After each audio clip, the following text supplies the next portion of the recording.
right, we are going to be talking about the week of March 9th to March 15th. So Monday to Sunday. So there's stuff going on. We're in the middle of this sort of like still in this birth portal. I talked about it in depth more on my YouTube channel, but this week we've got some great transits happening. So on Monday, March 9th, so tomorrow, we have Venus sextile Jupiter, which is yummy, yummy, yummy. Hi, Shaki, thank you. On Tuesday, March 10th, Jupiter is direct. It's finally here. I'm freaking stoked about it. Like, finally, Jupiter direct on the 10th. Tuesday. Mark your calendars, and don't worry, I'm going to be screaming it from the rooftops as I usually do when a planet goes direct. On Friday, not a transit, but it's Friday the 13th, which celebrate if you wish. You could also go get a tattoo. Most of my tattoos on my arm are actually all Friday the 13th tattoos. Little fun fact about Izzy here. And then on Sunday, March 15th, Mercury retrograde is conjunct Mars. So a lot less transits happening this week than last week. Last week was, I don't even know. Last week was just so much. Only America changed time, not other countries. New Zealand does. Other countries do it as well. It just depends on the government. So I don't know. You could ask them. I don't really talk to them. Okay, so let me go ahead and share my screen with you guys so we can just dive in. Graham, you're thinking about getting the tattoo or thinking about just Friday the 13th in general? When does Mercury go direct? That will be March 25th, if I'm correct. Actually, no, March 20th. Same day that the sun enters Aries, which also, hi, Montana. Also, little shout out, guys. I'm going to be hosting a gathering on the astrological new year, which is March 20th. It's also Ostara, spring equinox. There's a new moon right before it, and then Mercury goes direct. Like, we are going to use the potency of that. There's limited spots, 25 spots. So grab a seat if you feel called to sign up for that. The post-shadow period will end April 9th. So, just a little plug there. Those events are all linked in my bio. So let's go ahead and jump here. And for TikTok, jump here. There we go. Oh, why'd it make me... God damn it, Mercury. Jesus. Camera settings. Put me in the darkness. Auto? That's crazy. Okay, there we go. Yeah, no, literally. I'm like, fine. Put me in the shadows. I thrive there. It's okay. Okay, so taking a peek here. All right, so we're looking at Monday the 9th, and later in the evening, we have Venus, who's finally in Aries. Honestly, guys, I have to be so honest. I've been loving this transition that Venus is moving through into Aries, and also just been loving what's coming ultimately. Like, we'll talk more about it in other weeks, but just a kind of deeper dive into the astrology is all of our personal planets, meaning Venus, Mercury, and Mars, are going to have to cross this threshold of Neptune and Saturn. And I really have been enjoying how that's been landing. And it's just sort of like this deeper initiation into self-love and self-expression and like autonomy. I've been really, really loving it. Yeah. More to come on that in the future, but what we're going to be talking about for Monday the 9th, Venus is making a sextile to Pluto, which is so yummy. So sextiles are positive energy flows. They are, it's like kindling, especially since we've got a fire sign and an air sign happening here. Yeah, Venus is in Aries. Moved over on Friday last week. Give me a second, guys.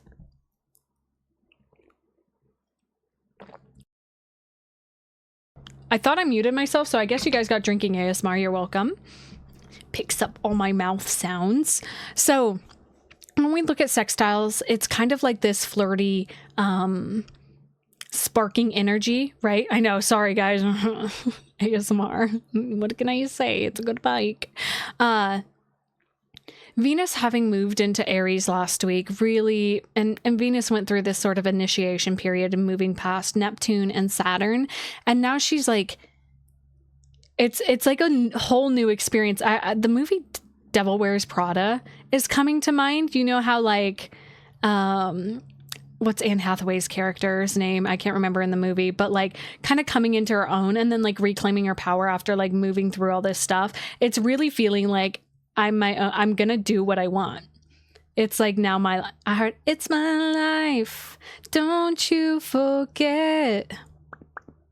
And so Pluto has been in Aquarius since November 2024, and Pluto in Aquarius is freaking delicious because it's a revolutionary energy. It's shifting, it's changing things generationally. It's a turn of the tide. And so these two coming together, it feels like, oh yeah, literally, yeah, today's International Women's Day. I'm like, this is so freaking cool.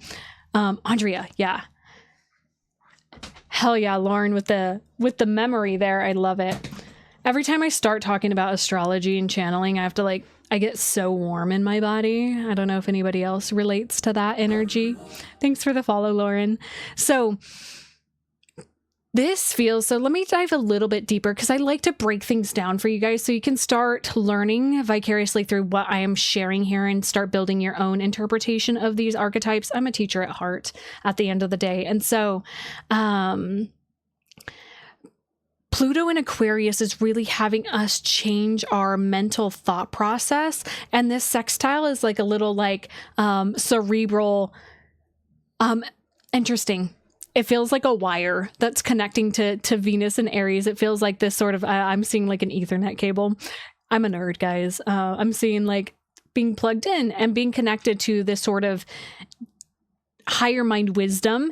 And Venus is like, it's just delicious. Like this also feels like feeling confident in sharing yourself online, sharing your authenticity, letting your freak flag fly. With Aries, Aries is deeply unapologetic. Now, I do want to remind us that Venus in Aries is a little bit shaky in regards to the fact that Aries is ruled by Mars, and Mars is the opposite of Venus. So there's kind of this like, it can be a little bit bulldozy in a needed way because there's like this need to establish authority within Aries. And so it's kind of like a little bit like boss babe energy. But with the transition that Venus moved through from moving through Pisces, past Neptune, past Saturn, she's bringing in this edge of like not having to. It'll be interesting because I feel like for a lot of people who have like actually moved through the integration process that Venus has gone through, this will feel like a soft sovereignty where it's not as forceful, and it's giving like Queen of Wands energy, which is awesome that that's coming up because she's kind of like the witch of the tarot. And thanks for the follow. And so with that being said, this sextile just feels like a deeper connection to the collective energy and understanding how standing in your power is for the greater good. No, not the hydrate. No, don't want to. Thanks for the follow. Yo, the president of TikTok just followed me. Let's go. All right, I'm on it. The president of TikTok has demanded I walk us through everything. I'm on it. I'm on it. That's awesome. So, yeah, it feels just... Thanks for the follow, SJ. It feels really independent. It's so interesting because it's like knowing that standing within your own authenticity and your own power and your own sort of bubble of self-love is actually the healing that's needed. It's kind of this greater thing that's been happening collectively where people are recognizing like, oh, I don't have to sacrifice myself for everybody, that I can fill my own cup and there's going to be overflow because when I'm taken care of, there's so much more to give. Last life said we can teleport. Is that true? I don't know. You'll have to go watch my last life and ask yourself. I don't have your answers. So, like, what else? What else wants to be said about this Venus sextile? Yeah, you'll have to go back to that live president of TikTok and ask them. I don't have their answers. I'm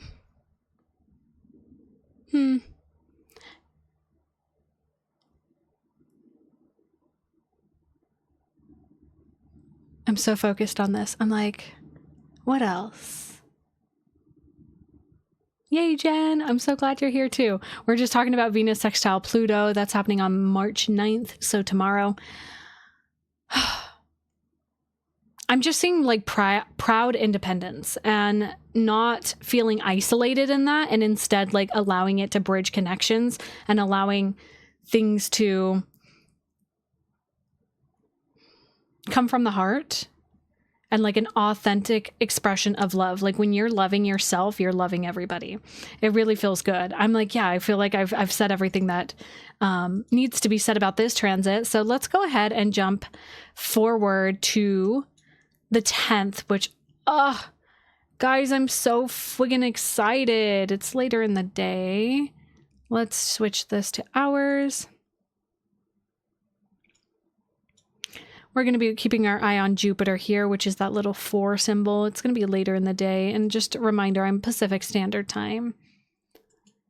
Later in the evening? How late is it? Hello? It's that late? Okay. Later in the evening on Tuesday the 10th, Jupiter stations direct. Oh my gosh, guys. I've been waiting for this my whole life. Well, not really. I'm just totally joking. I don't remember the date that Jupiter went retrograde, so I want to remind you guys. Yeah. Oh, November 11th. Oh, yeah, that was a whole thing. That was very interesting that it went retrograde on the November 11th. So, bye. Love you, Tasia. Thank you for stopping in. Yeah. This totally makes sense. So, I want to talk about Jupiter retrograde and kind of what has been coming up for us collectively with this retrograde. It's been the first part of Jupiter having been in Cancer, right? I'm like, I'm trying to find a site that has all of this stuff.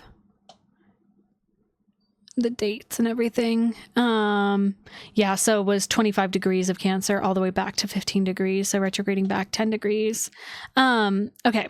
So Jupiter having gone retrograde was really having us look at like where we are pouring too much of ourselves out. It's been really, really intense.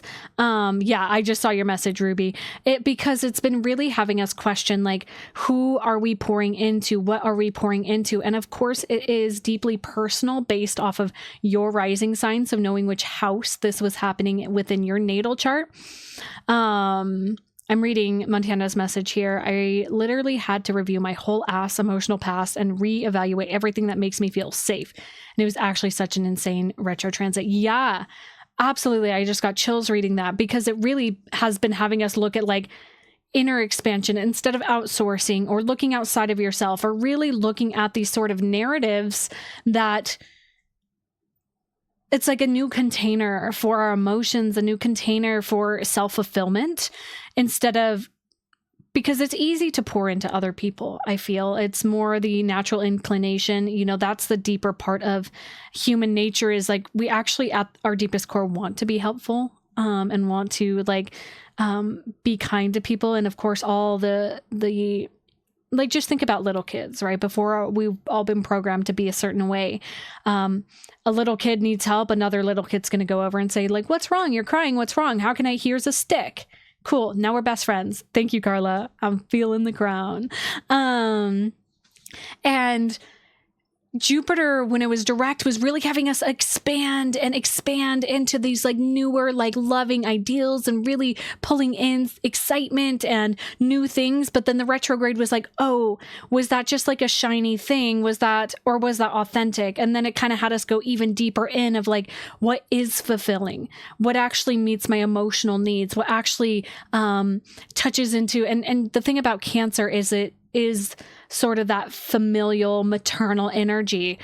So it was like contracting inwards and really looking at like, oh, are these the things for me? Are these things that are going to really take me to the next evolution of my growth and emotional expansion?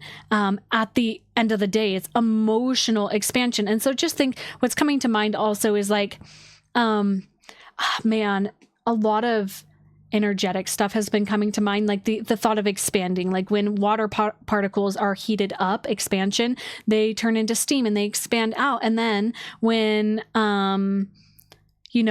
water is frozen, it contracts, right? I think when you freeze water, it also like does things. So you have to be mindful of that. And so the like expansion and contraction that is happening, was really like, what's coming to mind is like, the way I'm looking at, in my mind's eye, I'm looking at the top of the globe and just how the ice caps like melt and then freeze, melt and then freeze. And that, like, if we think about the ice age and like how it happened, it actually was a whole thing. And that's just a metaphor for what Jupiter has been doing. It's been like having us like look at things that aren't working. Thanks for the follow, Space Thief and Joanna. I appreciate it. Expansion into empathy. Retrograde shed light on confusing experiences with depth. I love that, Caroline. Thank you, Johnny. So this, thanks for the follow, Tasha. I think that was a like, and Mark, thank you. I appreciate it. So yeah, unavoidable growth. It's like, okay, we really got the opportunity with this retrograde to look at where we've actually been avoiding tending to our own garden. Like big time. And the thing is, this Jupiter was ruled by the moon because it's in Cancer. So it was like this massive shedding process. And each lunation, we went through like little versions of like deaths and rebirths. Like it's like, okay, here's this lunar cycle. Here's the lesson for this. And now you're in the incubator of that lesson. And then it switched signs. And then it was like, oh, and now here's the next one. And I'm getting chills as I say this because I feel like this is confirmation for a lot of us, because the like layers of excavation that have happened since November 11th has been like so intense because this has been ruled by the moon. Welcome in, guys. If you're just joining for the first time, also I see my mom. Hi, Mom. Hi. I go live every Sunday to talk about the astrological forecast for the week ahead. It is where I channel what's going on. And if you guys can't stay for the full live, I re-upload the live stream to YouTube. So if you can't stay for the whole time, additionally, my newsletter, Letters from the 8th House, I take everything I share here, I write it down because I know we all have different learning styles, and some of us like to have something to read that's a little bit more concrete and has more info there. So that hits your inbox every Monday. The blue and red lines, it depends on your chart. Those are aspects within the natal chart. It's the planets having conversations with each other. But if you guys are interested in me diving into your natal chart, my natal chart readings are open. I don't do those publicly on live streams because the way I read natal charts is very deep and intense and revealing. So just so you guys are aware.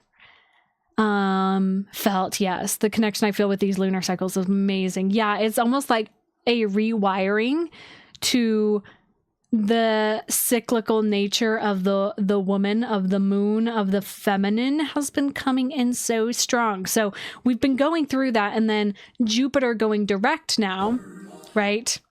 Thanks for the follow, Nicole. With Jupiter going direct now, it's really pulling us into, okay, now the integration of what was revealed during that time and like really like emotional nourishment. And it's now like the way I've been feeling the last couple of weeks as Jupiter's was getting closer to moving direct. It's really felt like, oh, I now am filling my own cup. Like I'm not outsourcing for emotional validation or reassurance. I'm just like sitting in my own pool of joy and love and self-expression. And it's like, oh, like, and so now as my cup has been full, it's been so much easier to outpour instead of operating from a place of depletion. It's been so cool. And so with this Jupiter direct, it really feels as though this movement is going to shift to like, now you can actually start making expansion into emotional connections, emotional experiences. Again, depending on where Jupiter is landing for you in your natal chart, it's going to be like pushing this sort of expansion of like new things, of new emotional experiences, not having to follow those old pathways that weren't actually emotionally fulfilling. You slept for 12 hours last night. Oh, yeah. And also the time change, right? That was a whole thing as well. I hate when they do that. I hate it. I hate the time changes. And Jupiter will be moving into Leo a little bit later in the year. I'm like, when is that? I have it highlighted somewhere on my calendar. June. Oh yeah, this is a whole theme. It's going to be June 29th. Jupiter moves into Leo. So from now until then, it's going to be sort of the action around those deeper things that have been coming through that's been deeply felt and experienced. So I'm like, I really noticed, and I'm going to speak to a little bit of my personal experience with Jupiter moving into Cancer. Jupiter moving into Cancer brought in so many friendships and connections and community for me. It's been in my 11th house and it's been so wild. And so with this moving direct, it's like, again, the expansion of those spaces, but in ways that are more aligned to your cup no longer being empty, where it's almost like more authenticity. It feels really beautiful. Yeah. Yippee. I love astrology, guys. I'm just going to pause for a second. How's everybody feeling? How are we doing? Yeah, W's in the chat for sure for Jupiter moving direct. I'm so ready. And I'm just really excited to even hear from you guys on how things start moving forward. We've been in this sort of incubator for a while of like reassessing, reevaluating, looking at what really nourishes us. And now it's like, okay, now I can operate from a place of integrating self-nourishment. Yes, exhausted. Yes.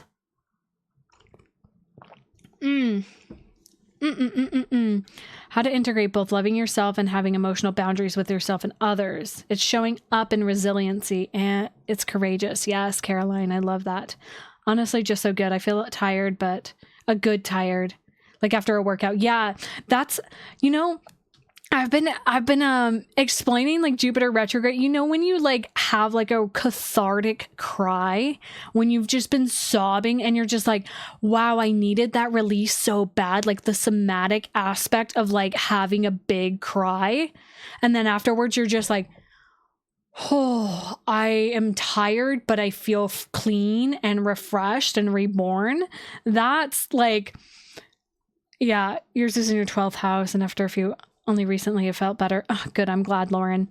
Yeah, I needed that. No, for sure. And it's interesting that I'm talking about these things because, as you guys know, with my account, 8th house Mercury, I do channeled messages and a lot of downloads have been coming through of just like really looking back and being like, though the last few months have been really freaking hard, I'm so grateful for it because so much knowledge and insight has come through with everything that's come up. Yeah. I'm saying all the ums and uhs and buts, and it's what happens when Mercury, my ruling planet, is retrograde in Pisces. I feel like I'm just become a voice for source. It's all I am. It's all I am, guys.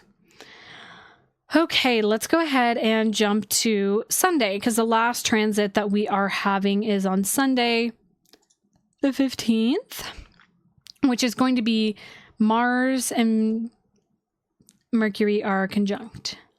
I'm hanging out here. So this is interesting energy.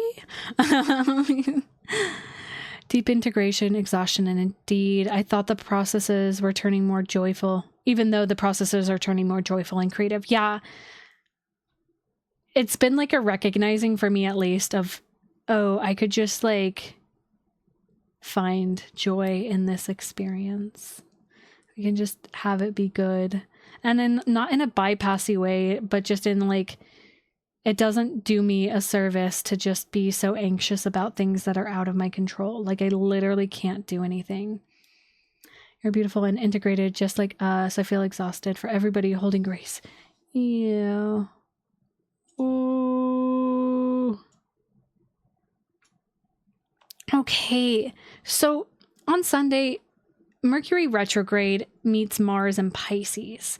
This is interesting because when we have a retrograde planet passing over a sign, I always think about it like this, and I'm going to kind of draw a picture on my screen for a second. I'm like, maybe I'll flash. It covers everything when I do that. Never mind. I wanted it to just cover this screen. Maybe if I... Oh. No. It's fine. Sorry guys, I just messing around with my settings. So Mercury retrograde, it's kind of like this loop-de-loop path, right? And so if Mercury's going that pathway and goes this way and then looks like it's going backwards and then goes direct again, I like to think of it like hiking up a hill. That's how I like to describe it. Like Mercury's hiked up a hill and then has to double back to gain more perspective, because when you walk down a hill, you see things that you've never seen before because you're walking another direction. It's more introspective. You've already gone up one way, but it's being open to seeing other things, other information that you might not know. And so Mars being on the path here of Mercury going retrograde, it's almost like, I like to think about like when you pass by I'm giving you guys metaphors because I want you guys to understand how this kind of works. It's like when you're, again, hiking up a hill and you're hiking back down and another person is hiking up.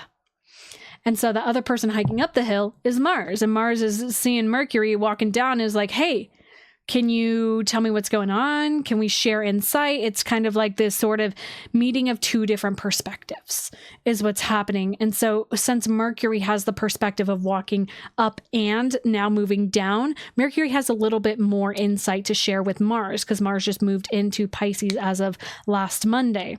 So Mars is kind of learning the terrain of Pisces, and Pisces energy is very disorienting for Mars. It's taking the boots on the ground battlefield warrior and sticking him into the spiritual terrain, and is asking him to, like, instead of taking physical action on things, right? Sit like Mars and Aries would normally do. It's like, okay, I want you to sit and meditate. Okay, can you do that? Can you sit and meditate? And Mars is like, what? But I want to use my sword and I want to fight.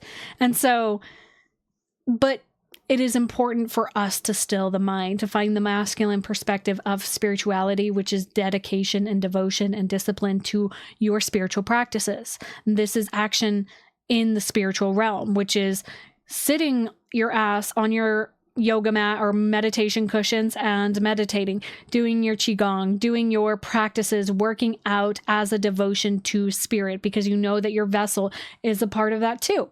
So Mercury meeting Mars here is really bringing in more information and sharing more insight around the terrain of Pisces. And so I can feel that there's going to be more what this is coming through as this sort of meeting of the minds. And it's like a little, you know what's coming to mind? It's like a messenger pigeon kind of thing where it's like, I know what's ahead.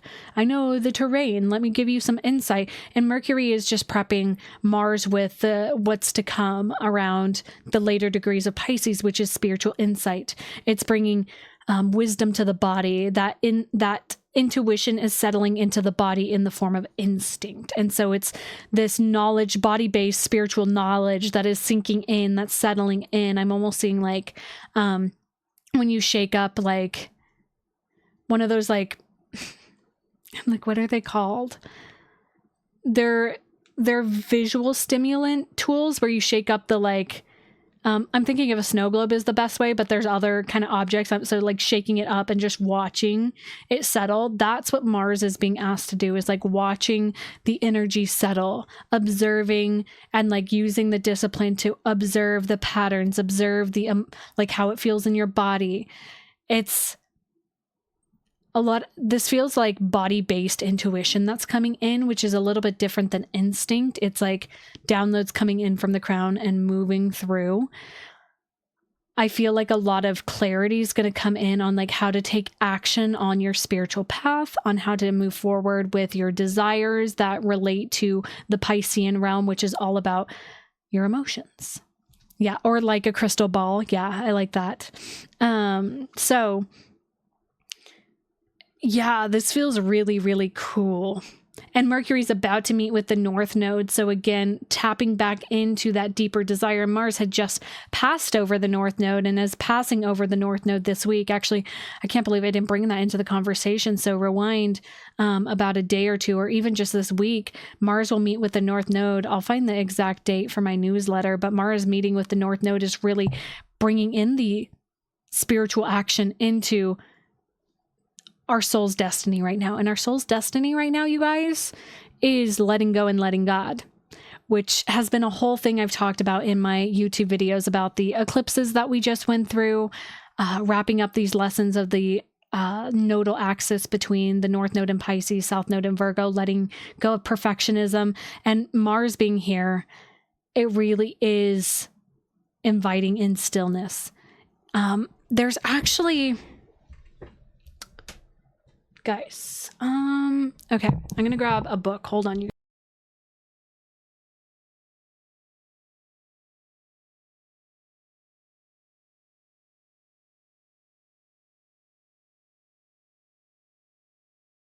This book, okay? This came through. One of my favorite books, if my mom's still watching. Hi, Mom. Thanks for getting me this book. This was Consolations, The Solace and Nourishment of Underlying Meaning of Everyday Words. And yesterday, I think, or maybe a couple days ago, I did some bibliomancy, which is like book divination, where you flip to a page, and the word was rest. This is very interesting energy. To bring into this conversation. I talked about it in one of my channeled messages, but continuing here, where is it?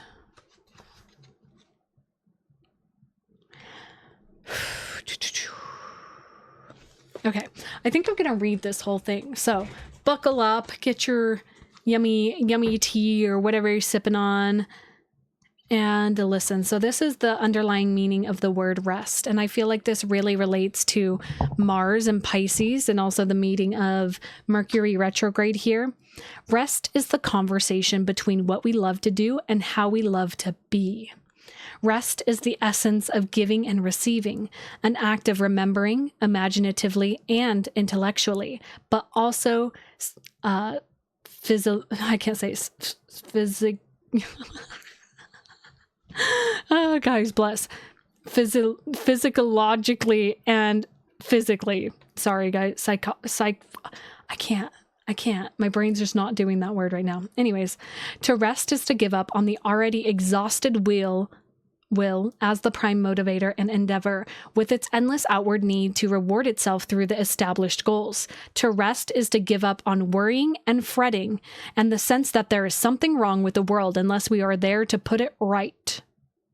To rest is to fall back, literally or figuratively, from our targets and shift the goal not to an inner static bullseye, but to an imagined state of perfect stillness. An imagined state of perfect stillness, but an inner state of natural exchange. The template of rest is the natural exchange of the body breathing, the automatic giving and receiving that forms the bias and the measure of life itself. We are rested when we are living an exchange between what lies inside and what lies outside, when we are intriguing conversation between the potential that lies in our imagination and the possibilities for making that internal image real in the world. We are rested when we let things alone and let ourselves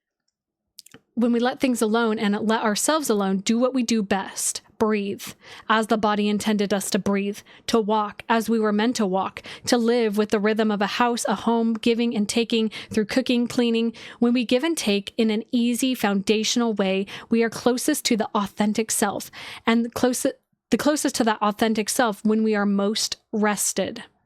To rest is not self-indulgent. To rest is to prepare and give the best of ourselves, and to perhaps, most importantly, arrive at a place where we're able to understand what we have already been given. In the first state of rest is the sense of stopping, giving up on what we've been doing or how we have been being. In the second is the sense of slowing down, coming home, the physical journey into the body's uncoerced and unbullied self, as if trying to remember the way or even the destination itself. In the third state is a sense of healing and self-forgiveness, and a state of arrival. In the fourth state is the deep primal exchange of the breath, is to give and take, the blessing and being blessed, the ability to delight in both. The fifth stage is a sense of absolute readiness and presence, and a delight in the anticipation of the world in all of its forms, a sense of being in the meeting itself between the inner and the outer, and that receiving and responding occur in one spontaneous movement. Yeah. So this is what Mars and Pisces feels like to me, is like understanding that. And even with Mercury here, I feel like it's going to maybe make what I shared here presently more concrete for some people as we move forward. It really is this deepened state of understanding the energetic exchange of the invisible world and the physical world. Really cool, really intense stuff, and concepts that won't make sense to the logical mind, but when you slow down and let yourself feel, resting, but like it accomplishes something. It's not even to accomplish, it's just to know that like you're allowed to rest and to just be softened in the knowing that this is a part of the energetic push and pull of life, of just like, I get to just be here now. It really is that sort of concept of just be here now.